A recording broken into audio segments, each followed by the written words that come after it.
Hubo en cierta tierra una mujer, cuya vida al principio fue buena. Vivía bajo el amparo de la abundancia, rodeada de paz y amada por su esposo y sus hijos. Tenía un hogar, tenía honra. Pero aconteció que la escasez vino sobre la tierra. Los campos se secaron, las mesas se vaciaron, y la tranquilidad se deshizo como niebla ante el sol. Entonces ella y su marido se levantaron, y partieron de su pueblo. Dejaron la casa de sus padres, el altar de su Dios, y caminaron hacia una tierra lejana. Una tierra extranjera, donde no se nombraba al Altísimo, donde los hombres rendían culto a ídolos de piedra y madera. Y en aquella tierra, al principio, hallaron descanso.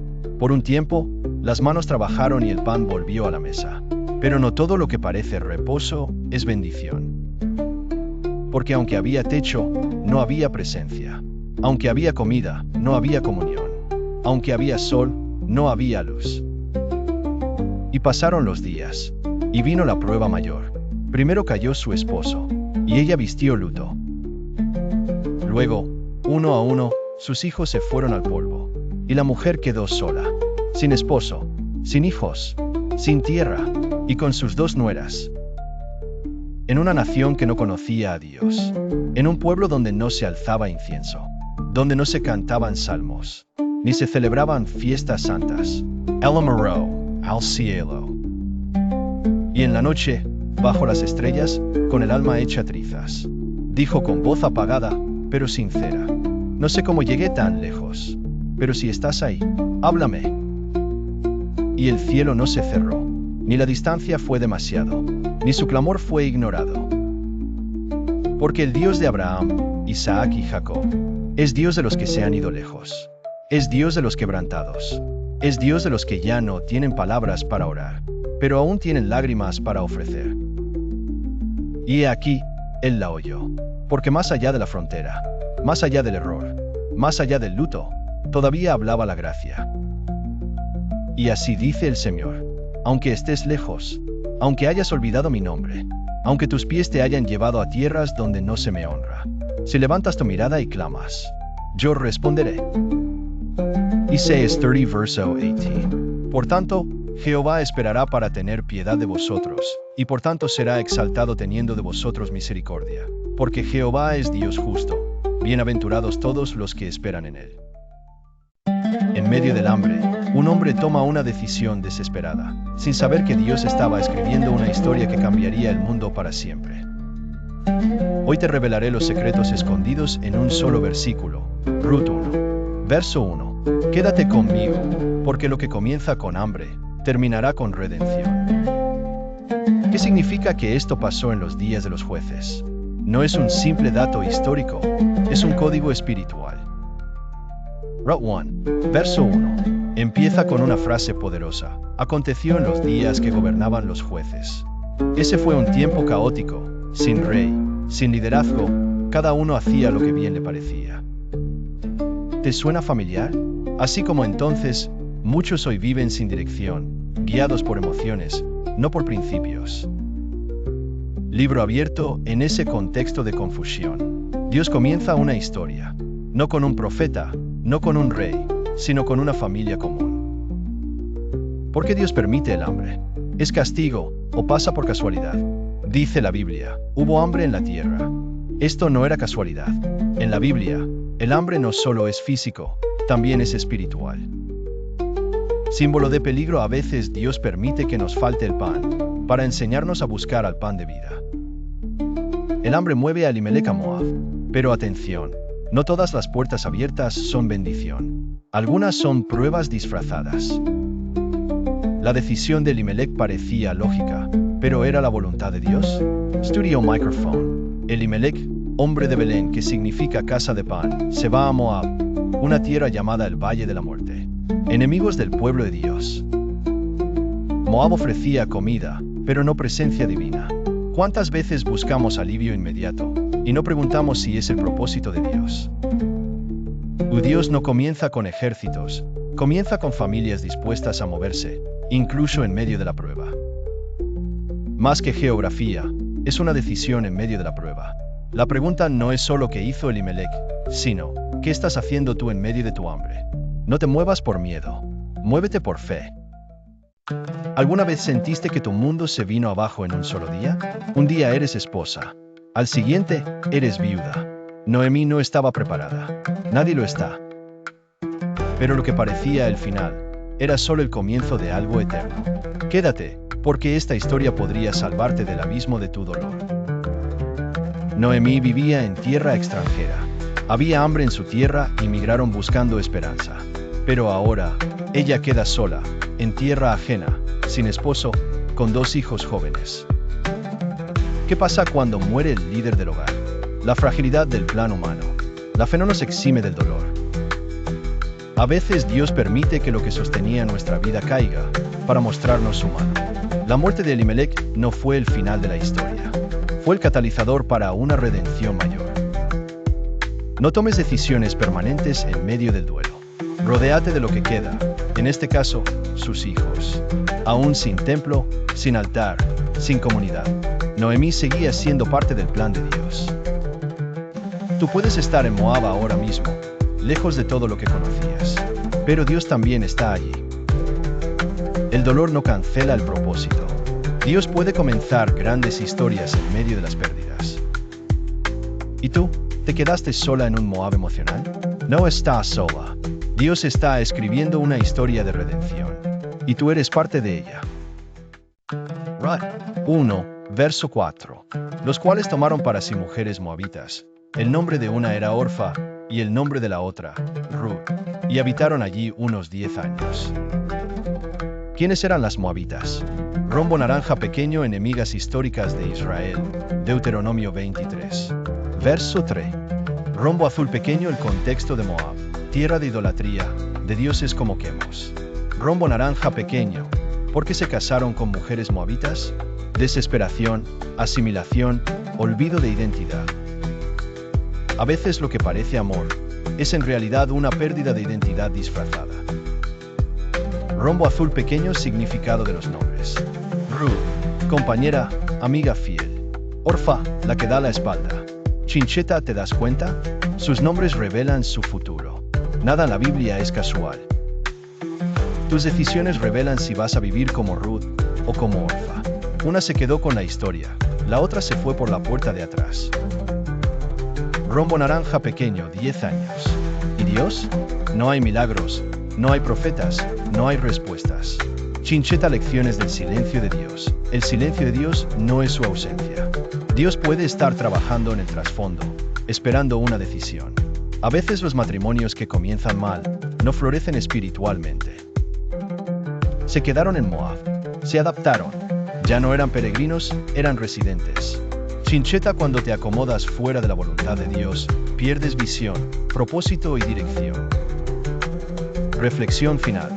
¿Estás tomando decisiones de 10 años sin consultar al Dios eterno? ¿Eres como Ruth, permaneciendo fiel, incluso sin promesas claras? ¿O eres como Orfa, volviendo atrás en cuanto la historia se pone difícil? ¿Alguna vez has sentido que todo lo que amabas desapareció de repente? Hay momentos donde la pérdida es tan grande que no sabes si llorar, gritar o rendirte. Una mujer que perdió a su esposo y luego a sus 2 hijos. ¿Por qué Dios permitió esto? ¿Qué mensaje hay detrás de estos nombres tan extraños, Malón y Kelión? Malón significa enfermo, debilidad, fragilidad. Kelión significa consumido, destrucción, desvanecerse. Estos nombres no fueron elegidos por casualidad. En la cultura hebrea, los nombres tenían profundas connotaciones proféticas o espirituales. Mano blanca indicando hacia la derecha, sus nombres ya anunciaban un destino marcado por la fragilidad y la pérdida.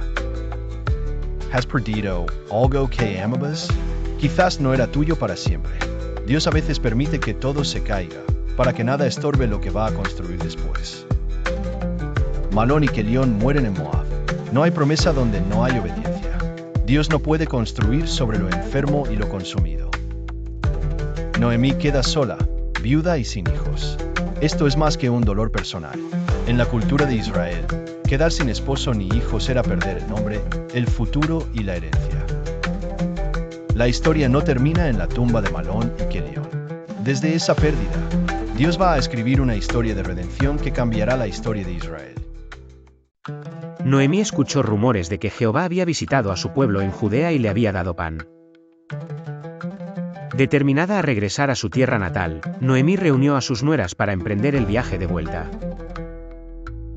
En el camino, Noemí, sabiendo las dificultades que enfrentaría, animó a sus nueras a volver a sus hogares en Moab donde podrían encontrar seguridad y estabilidad.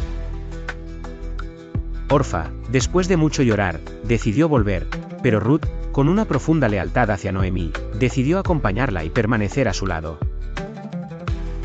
No insistas en que te abandone o te deje sola, dijo Ruth con determinación, prometiendo no separarse de ella y aceptar al pueblo de Noemí como propio.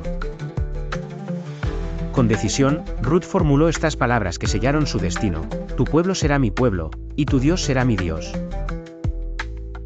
Conmovida por su lealtad, Noemí aceptó a Ruth y juntas continuaron el viaje hacia Belén. A su llegada a Belén, las dos mujeres enfrentaron las miradas curiosas de los habitantes. ¿No es esta Noemí?, se preguntaban los habitantes al reconocerla después de tantos años. En su tristeza, Noemí pidió que la llamaran Mara, un reflejo de la aflicción que sentía por el dolor vivido en Moab. Para sobrevivir, Ruth comenzó a trabajar en los campos, recogiendo espigas detrás de los cosechadores conforme se lo permitía la ley de los israelitas. Fue en uno de estos campos donde Ruth llamó la atención de Booz, un pariente cercano de Noemí. Intrigado por su historia y admirado por su dedicación, Booz instruyó a sus criados para que le permitieran recoger generosamente y la protegieran. Con el tiempo, Ruth y Booz se acercaron el uno al otro, y con la bendición de Noemí, se casaron proporcionando estabilidad y felicidad a ambas mujeres. El matrimonio de Ruth con Booz llevó a un cambio significativo en sus vidas. Dios bendijo a Ruth con un hijo, Obed, quien en el futuro sería el abuelo del rey David. La historia de Ruth no solo es un relato de fidelidad y devoción, sino que también es el comienzo de un linaje significativo en la historia de Israel. A través de la adversidad, Ruth encontró su lugar en la casa de Israel y su decisión de permanecer al lado de Noemí abrió el camino para una nueva patria y una promesa divina. Ruth no era israelita. No era rica. No era conocida.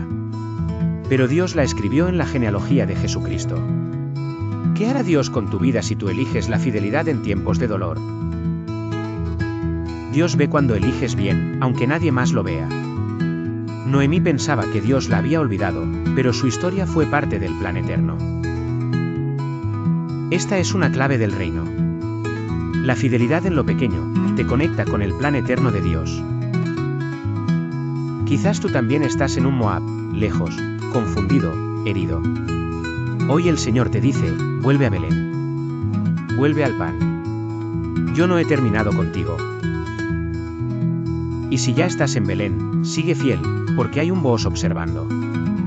Y hay una historia más grande de lo que imaginas escribiéndose con tu nombre. ¿Cómo puede el dolor de una viuda convertirse en la raíz de la redención del mundo entero? Como una mujer extranjera, sin derecho al pacto, termina siendo parte del linaje del Mesías. Hoy, en Claves del Reino, exploraremos cómo el nacimiento de un bebé llamado Obed se convierte en una señal profética que nos lleva directamente a Jesucristo. Prepárate, porque esta historia no es solo genealogía, es destino eterno. Noemí pasó de la amargura a la plenitud. El nacimiento de Obed fue considerado una bendición directa para Noemí, aunque no fuera su hijo biológico. Ruth, una moabita, entra al plan eterno de Dios por fidelidad y fe. Obed significa adorador o siervo, una figura profética de aquel que vendría a servir al mundo entero. Isaí, el hombre humilde de Belén, engendra a David, el pastor que sería rey. David es el primer rey conforme al corazón de Dios. En 1 Samuel 16, vemos cómo Dios escoge a David a través del profeta Samuel, saltándose a los hermanos mayores. 14 generaciones desde Abraham a David, 14 de David al exilio, y 14 hasta Cristo. Jesús es llamado Hijo de David en los Evangelios. Un título mesiánico. Ruth, la moabita, está en la genealogía del Salvador, Mateo 1, verso 5. El plan de redención de Dios incluye extranjeros, viudas, huérfanos, pecadores, y a ti también. Cristo murió por nosotros, a Él sea la gloria, alabanza e imperio. Él murió para darnos vida eterna.